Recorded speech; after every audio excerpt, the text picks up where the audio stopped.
Again, stop it. Watch out, girl. All right, take number 2. All right, so I had the battery down on the first one, but anyways, I just want to show you something real quick we've been working on. It's a 1986 Ford Bronco. I've had it for, I don't know, since the 1990.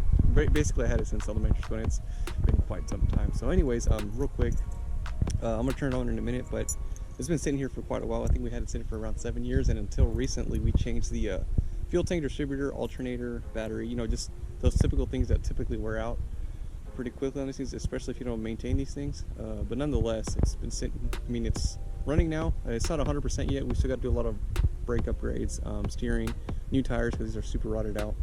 But anyways, I'm going to shut up. I'm going to turn it on real quick so you can hear it. So one thing we got to do, and you know, it's an old truck. I mean, it's, but understand this, it may be old, but man, it runs like a freaking, it runs so smoothly. So enough talking about that. Oh crap, I forgot to do this. So I know I have to fix this, but right now we have to, for the time being, let's see here, open this bad boy up. We have to disconnect this battery terminal because we're having issues with the column steering, or if it if we leave it on, if we leave this connected, it'll drain the battery and then we have to jump it. So anyways, that'll be good. That's good to go. And then obviously to turn it on, it kind of sucks, but hey, it's an old truck and it still works. So to turn the key, this rod, and then just hang on 1 second. Come on, baby. Oh. Whoop. Come on. There you go. All right, there she goes. A little, somewhat of a cold start. I don't know if you can hear that pretty well, but it sounds fantastic. For an old truck, let you hear it a little bit.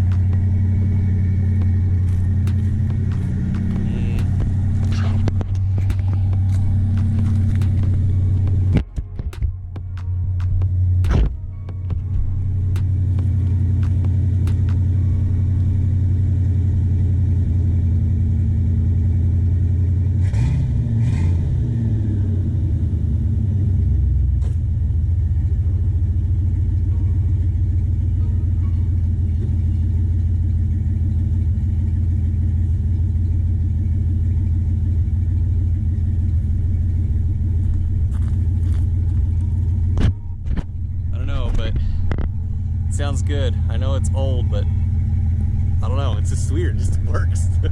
So, and believe it or not, like I said, it's like, I don't know what, 25 plus years old, and it's still, we have not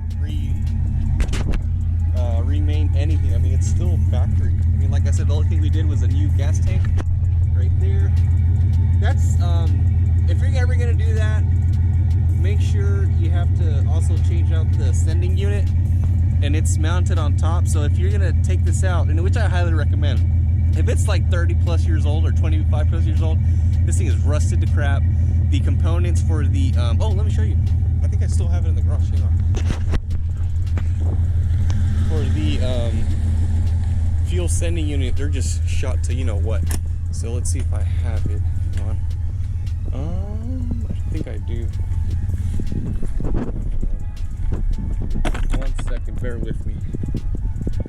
Let's see here, see if I can find it. Oh, here it is. Can't believe I still have it, but anyways. Here it is. This is the sending unit. As you can tell, this thing is rusted to crap. I mean, there's nothing really salvageable here. Now, worst case scenario is if you need to reuse it, it's okay. You know, just make sure if you're gonna do it, just you know, keep that in mind. So this thing I believe was like 120 bucks. I do want to say something that make sure if you're changing out for a Bronco or you know a Ford pickup, because they're pretty much the same, F-150. I think that's it. But you have the same inlet or inlet. The same diameter of this sending unit fits the tank, because if it doesn't, it won't fit, and obviously it won't seal right. But one thing that I've noticed a lot about Broncos, I don't know if you noticed, but there's always that dumb fuel gauge that never works. And my theory is that these little there was like a float on it, and over time it wears out. So obviously it didn't even have it anymore, so it wasn't reading it. But now, since we replaced it, believe it or not, I think it works now. But anyways, like I said, just keep that in mind. If you're gonna replace that, make sure you change this, and also change out the seals. Last thing you want is some leaky fuel lines or leaky fuel. It might not leak, but just keep it on there. And then make sure you have also the correct tabs. But once you get the tank off, it's not that hard. It's pretty easy, pretty straightforward. I do recommend, if you do, drain out the fuel because it's heavy. All right, so enough about that. So now it actually reads now. Let me see. It is, there you go. See, it's actually working. Look at that. Believe it or not, it actually works. Okay, so that's what we've done so far on this thing. And then going under the hood. So, and I'm just so freaking astounded of how, look at it, like purrs. There's no ticking of lifters. There's nothing. And it has, I think 200,000 plus miles. But one thing we did was obviously change out the battery, change out the alternator. Typically, when those go out, when the battery is dying, in my opinion, what I've experienced, when the battery is dying, typically it'll burn out the alternator. So just keep that in mind. If you're doing a change like that, you might want to replace it. I got that. Now this was pretty tough to get, but I'll leave the part number in the description. But that's an alternator that I had to order from Rock Auto, AutoZone, O'Reilly's, and Pet Boys, and also Napa didn't have it. Well, they did have it, but they didn't have the special 2-groove V-belts. So, like I said, I'll leave it on the description below so you can see it, but it's a special order from Rock Auto. I think it was like 80 bucks. So, it's not too bad. The good thing about these trucks is that the parts on these are not expensive, but the labor is pretty intensive. So, no, that's pretty much it. And then, obviously, change out the distributor.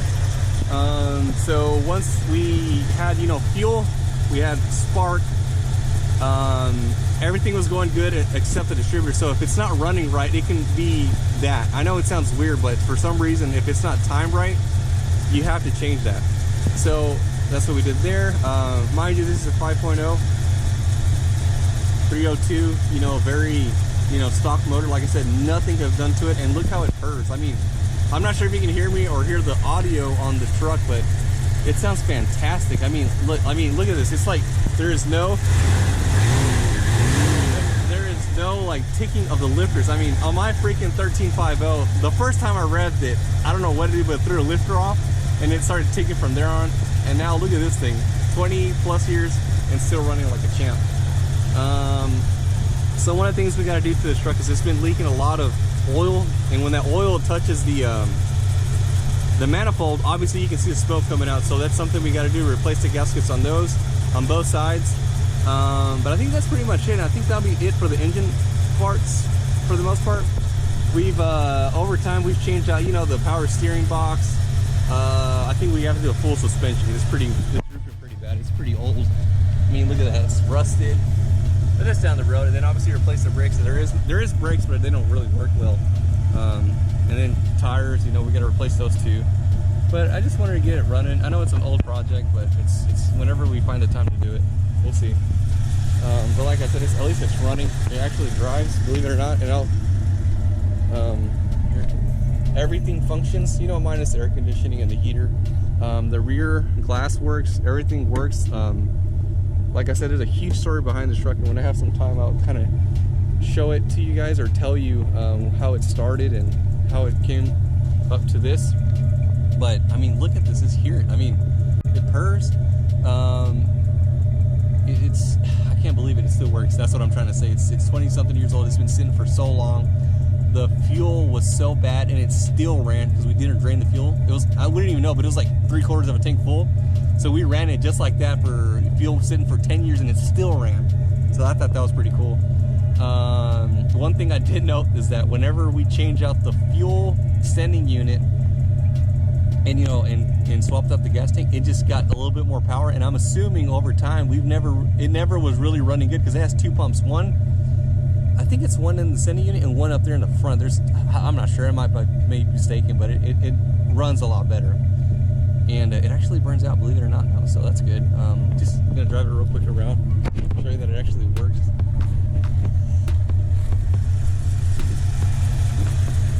This is a work in progress, so don't, obviously it's not nothing. fancy. So let's see here. Believe it or not, brake release works. It's hard, but you know, it's a truck. You know, you expect it.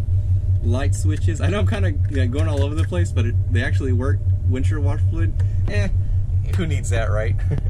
4x4, believe it or not, works. I can't believe it. So what we did was we drained out all the fluids and, you know, transmission fluid, everything, and believe it or not, it was clean as you would imagine. It's nothing crazy, but anyways, I'm gonna show you real quick that it drives, and it actually, believe it or not,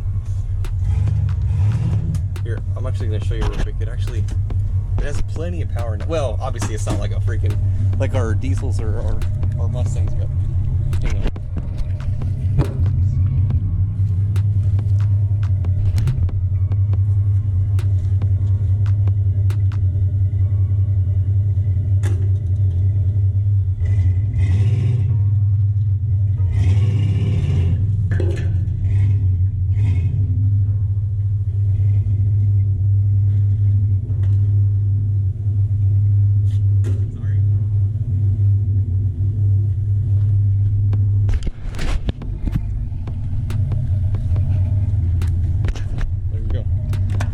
Like I said, it actually it's running a little funky right now, but it's been a while since I turned it on. So let's put it back in drive. 4x4 is actually smoother, believe it or not. If you're having issues with like trying to engage gear on these trucks, I know every time we did something like this, it would grind, or if we had to put it in 4-wheel drive, but now it's smooth. I mean, I'm using one finger to do this. So if you're having issues with that, like I said, this is only on our truck. I'm not sure if it happens on your truck, but if you're having like, you know, there's like a grinding, especially when a truck's running, and you have to put it in neutral, otherwise it will not engage, I think, the 4 neutral and the 4 low. So like I said, now look at this. It's like, oh, there it goes, a little grinding, but I mean, it's effortless now. So that works, so I'm so thankful of that. And then just, I mean, it still drives. Oh, I know. Just gotta be careful with my dog. So I'm gonna cut it pretty short. I got someone screaming at me, so give me 1 second. So that's just a little, you know, kind of like a little introduction to this thing. It's been a work in progress. It's not, you know, at 100% quite yet, but it'll get there. You know, I mean, this truck, I used to drive it in high school. I mean, now it's like, it's old, but hey, I still, it's an emotional attachment now. You know, I'm not gonna sell it or anything like that. So, but anyways, there it is. It's an old truck. You know, I'll definitely keep you posted as things we do on it. You know, it'll take time just because trying to coordinate everything, you know, trying to find the time to do this, it takes a while. So yeah, so real quick, I'm gonna turn it off. Just, you know, believe it or not, this used to be red, like that color right there. But anyways, there it is. And yeah, I mean, wanted to show it to you guys, and hopefully you guys like it, and probably this thing will have more views than my other trucks, you know. We'll see. But anyways, yeah, I will catch you on the next one. Thanks.